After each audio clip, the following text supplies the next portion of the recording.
I'd be lying if I didn't say that I wasn't still floored that Andre left us, not for some big club in Europe, but for Palmeiras. Now, granted, they are a bigger and better club than we are, but still a team in our own division. And the fact that they were able to get a last-minute goal against us to draw 3-3 in the last episode meant that I wasn't sure how the team was going to respond, and for a while it looked like we weren't going to. We ended up with a 1-1 draw against Sao Paulo, but Beto pulling out this absolutely gorgeous goal in the 96th minute to seal us a second consecutive draw. After which it seemed that we found our sea legs in the league, a very emphatic 4-1 victory over Cuiabá to win us our first match ever in Serie A. Sadly, we were not able to back that up with consecutive victories. 3 minutes in, Marcus Leonardo scoring from the penalty spot. I was pretty sure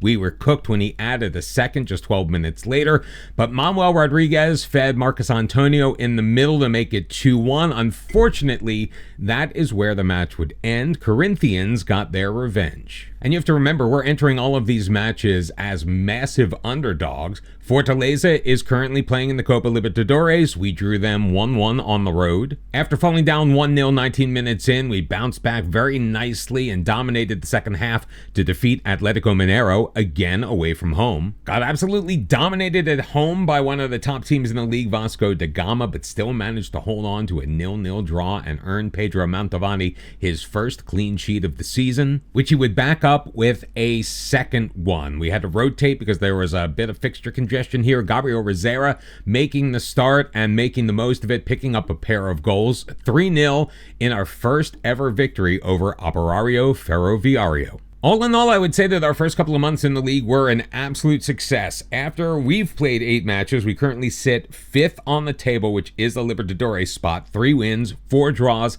just the single loss and a +6 goal difference, which is really nice, and only 3 points off of Botafogo at the top of the league. But you may notice something about this table. Not every team has played the same amount of matches. Ceará has only played 4. They are 2-0-2. Sao Paulo has only played 3 matches in the league, and Cuiabá somehow has only played 4. Meanwhile, there are others that have played 9, 8 like we have, 7, a couple of 6s, and a 5 with Internacional. So that's why we have to be very careful to temper our expectations as we head into a match against Bahia. They're currently sitting on 8 points, 5 behind us in 14th place. Now, Canella is injured. He's not yet fully fit, so he's not ready for this one, but João Enrique is back, so he will be paired with Carlau on the back. Gabriel Diaz is getting the start. Ivan Gino is playing for Brazil in the U20 World Cup right now, as is Arisvaldo Pereira. Neither is available for this one. JP going to get the start on the right-hand side. Pedro Mantovani is going to be our goalkeeper. He has been absolutely spectacular for us so far. 8 appearances in Serie A, only conceded 9 goals, and has kept the 2 clean sheets in the last 2 matches. He was even named player of the match once. With a 7.16 average rating, he has earned that job that Andre left a big gaping hole for him to fill. No surprises in the midfield. It's Igor behind Edson Jose and Vitores. Our wingers, again, are Manuel Rodriguez and Caio Henrique. And Marcus Antonio, in his 7 goals, 6 assists, returns as our striker to the starting lineup. I have been satisfied with Jose Enrique's performances at center back. I've been satisfied with Beto's performances as defensive midfielder. I am still a little hesitant to move Igor out of that position and onto the back line, because I think he does add a lot to our build-up play from where he is at the number 6. So hopefully one day we might be able to make that change that I was thinking of doing, of moving him back to center back with Canella. Obviously, Canella not being here makes that a little difficult as well. But as long as Henrique is continuing to perform to a certain degree, even though he knocked the ball away right into the path of Santiago Ramos Mingo, VAR is going to check, and they are going to rule that the goal has been disallowed. So Enrique let off the hook on that one. He did a good job getting his foot in there, but unfortunately he could not steer the ball away to safety. Luckily, it did not come back to bite us in the butt. We are absolutely, even though we're not really doing a lot with possession, 6 shots on goal to 0 so far in the early going means Ituano is playing very aggressively, and I really like when we do that. And look, Igor is on a 7.1, so 7.0. So I feel justified in leaving him in that defensive midfielder position, at least for now. Leonardo Jose playing up to Vinicius, back to Leonardo Jose. Vinicius plays it forward. Leonardo Jose taking it toward the corner flag. We'll lay it back. Caio Alexandre. Leonardo Jose, left foot off of the post. Little unlucky, but if you want to look at it the other way, Pedro Montavani was incredibly lucky that he didn't need to make a save because he wasn't quite fast enough to get to that one. Lucas Estevez leaves it short, and then we'll get it back from Caio Alexandre. Rodriguez blasting it home. One-timing the shot past Montavani, and Bahia takes a 1-0 lead. And I wasn't sure if the ball had hit the ground. He did score that one on the volley. So the Bahia striker picking up a goal in the 32nd minute. And once again, another corner opportunity. Caio Alexandre is going to go long with this one. It will be bandied around. Vinicius settling it down. Playing it to Juan Pablo is Bondarenko. Pablo just standing on that far post. Was able to knock it home. Looked like Carlau missed the header. We just could not clear that away. And if you give the opposition an opportunity, and he was absolutely played on by Gabriel Abdias there. 2-0. Let's see if we can get one back before the halftime whistle. Manuel Rodriguez already got a yellow card, laying it toward the near sideline. Victor Reis looks to beat his man, takes it deep, circles it back, and drops it to Abdias along the sideline. He's got plenty of space and time. Looking back post, Caio Enrique, he was not very successful with that header. It goes out, and that was probably the best opportunity that we have had so far in this match to score, and it fell by the wayside. Palacios playing it forward. Leonardo Jose into the middle. Bondarenko dispossessed by Igor. Again, that's kind of why he's there. João Enrique sending it forward. Marcos Antonio's got it. Caio Enrique drop back for Igor out wide. JP feeds it through. Caio Enrique roofs it. The flag stays down. Did he time his run perfectly? It looks like he did, because VAR is not going to intervene in this one, and we have managed to bring it back to a 1-goal match. JP just laying it past Ramos Mingo into a space only Caio Enrique could get it, and it is a 2-1 match, and that is where we will end the first half. And that second half, we definitely picked up a little bit toward the end, but most of the second half of that first half was dominated by Bahia, and it shows on the scoreboard. It's 2-1. Luckily for us, we at Ituano here in Serie A are no strangers to late comebacks. We have been down in a lot of matches, and we have only suffered the one loss. So we have been able to wrestle points away in a number of situations. Let's see if we can do it in this match. Played forward, Bondarenko out wide. Leonardo Jose. Gabriel Abdias, get back. You've let your man behind you. Bondarenko into Rodriguez. There's 2 men on him. Terrin throwing it up. Juan Pablo in the near corner. Plays it around. Terran. Caio Alexandre with a shot from range off of the side of the foot. And Montavani will just put that out behind for a corner, which is not going to amount to anything, because that, my friends, is where the highlight ended. But they are back in control again. Leonardo Jose, Bondarenko can't do the give and go, so it's back Caio Alexandre, Jose, and João Enrique stepping in the middle of that one. It's played out wide to Manuel Rodriguez from Marcos Antonio, taken deep by Rodriguez, puts it in the middle, finds Marcos Antonio running late into the box, and we have equalized it 56 minutes in. That late arrival for Marcos Antonio, nobody really could account for him. The back four had already dropped back into their defensive position. So when he got it between them and the midfield line, all he needed to do was pick his spot, and he absolutely took advantage of that. Now, Rodriguez on the yellow card does make me a little nervous. Igor is feeling a little bit knackered, and Carlau is just not playing very well, but there's really not much we can do about that. But it does also look like Marcos Antonio has picked up a knock, so we do need to take him off the pitch.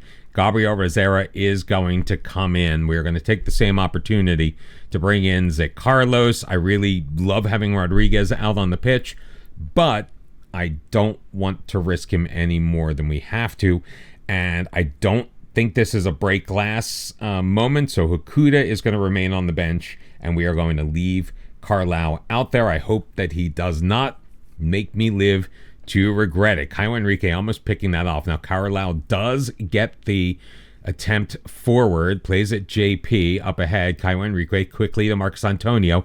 The changes have not yet been made. Caio Henrique taking it deep. Again, will turn around, move it to his left foot, take the shot, and Matheus Cunha makes himself large, puts it out behind for an Ituano corner, which unfortunately we are not going to get to see. 14-12, your shots on goal, pretty even in the shots on target. Possession, though, very, very much tilted toward Bahia. We are going to take Igor out. He has been fantastic, but he is gassed. Beto is focused. Victor Ace is also going to come off of the pitch and be replaced by Lionel Torquete.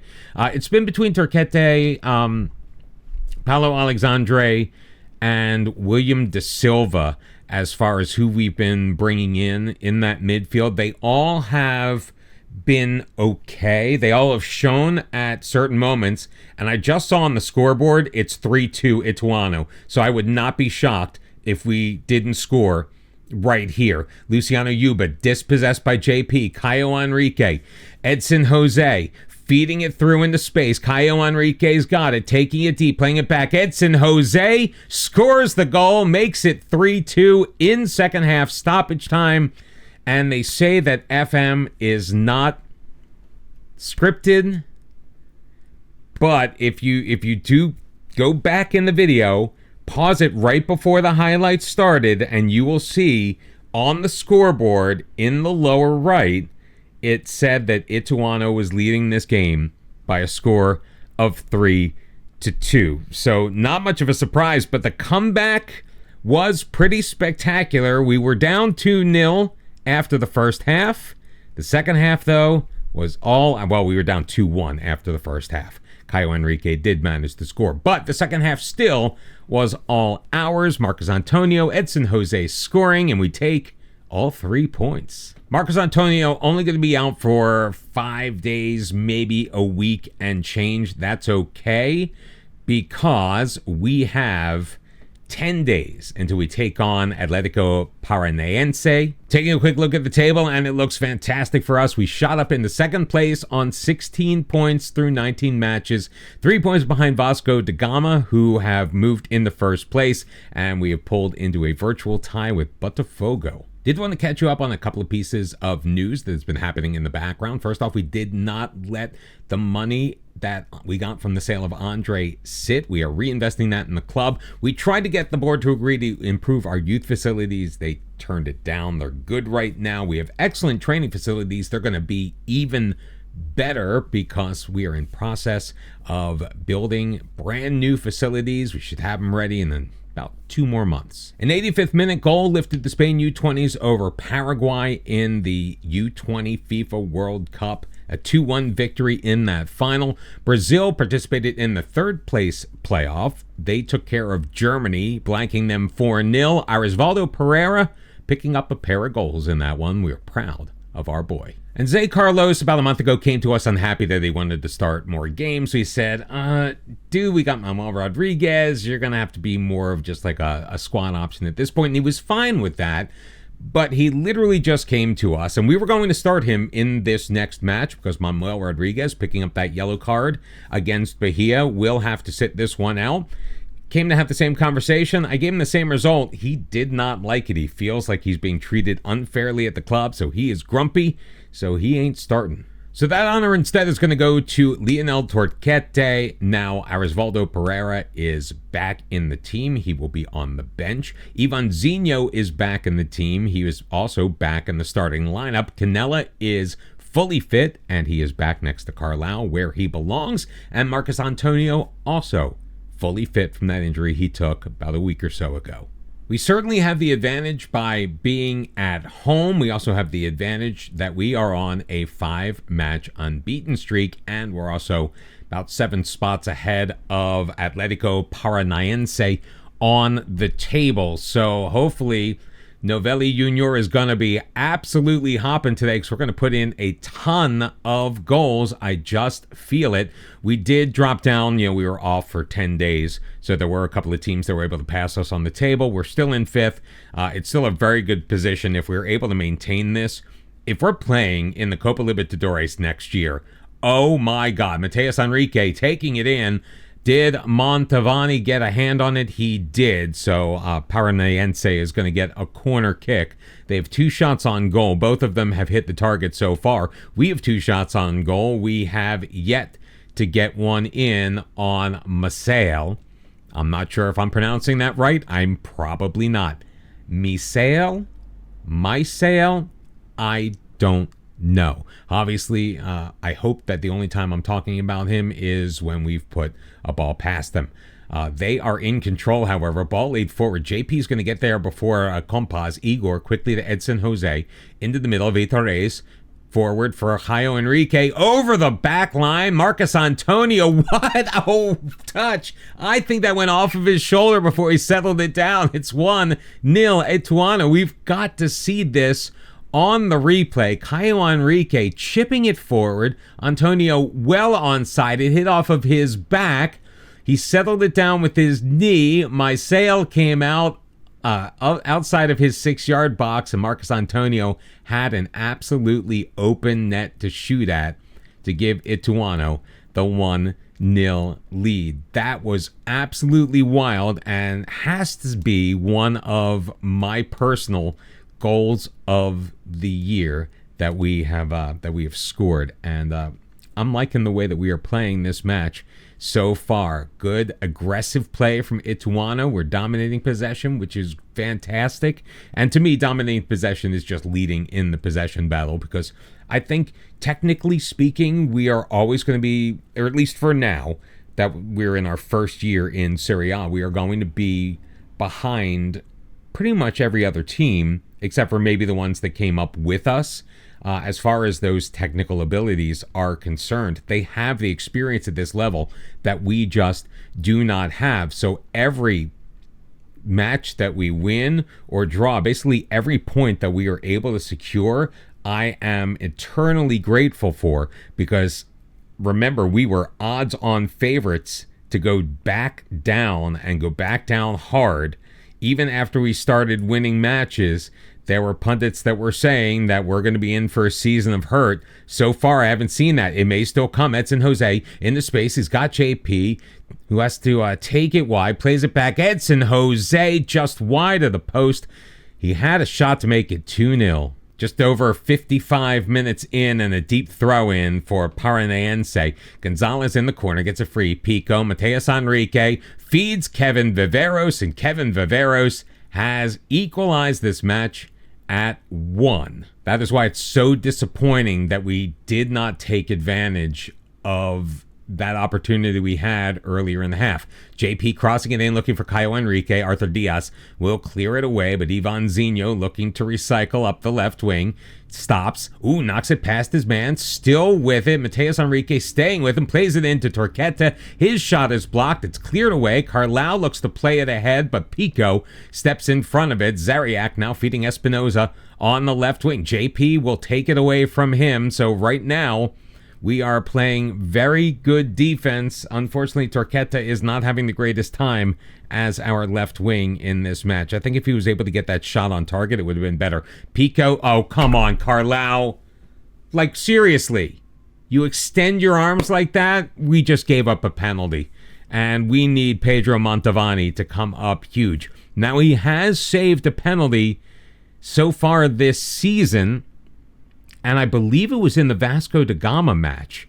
Carlau earned that yellow card. He'd been having such a good match before that. Viveros puts it on, gets Montavani to guess incorrectly, and all of a sudden, Atletico Paranaense is up 2-1. Honestly, giving away that penalty was unforgivable to me. So João Enrique is in for Canelo. We've made 2 other changes.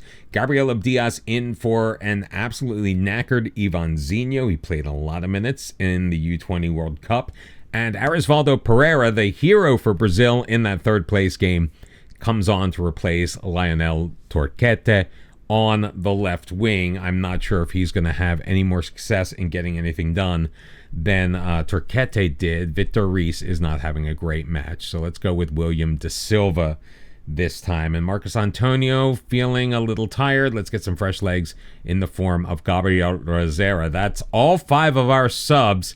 We have less than 10 minutes to get something done, so we are going to go attacking as well. Not that I think it's really going to do anything. And I got to admit, I'm a little upset. This is going to snap our 5-match unbeaten streak. Atletico Paranense, I think, had lost 3 in a row coming into this one. And they absolutely steal points away from us in this one. Edson Jose missing a chance to make it 2-0. They finally equalize. And then Canella giving away a stupid penalty made it a 2-1 match. You know what? I was thinking about maybe going away and coming back for the Fluminense doubleheader at the end of July, but I noticed right after CRB, we've got Vitória and our first chance to exact revenge on what they did to us at the end of last year's Serie B season. So we're coming back for Vitória, and I'm not sure which other match after that. Probably either Grêmio or Cruzeiro, 2 teams we haven't really seen before. Either way, we'll figure it out tomorrow.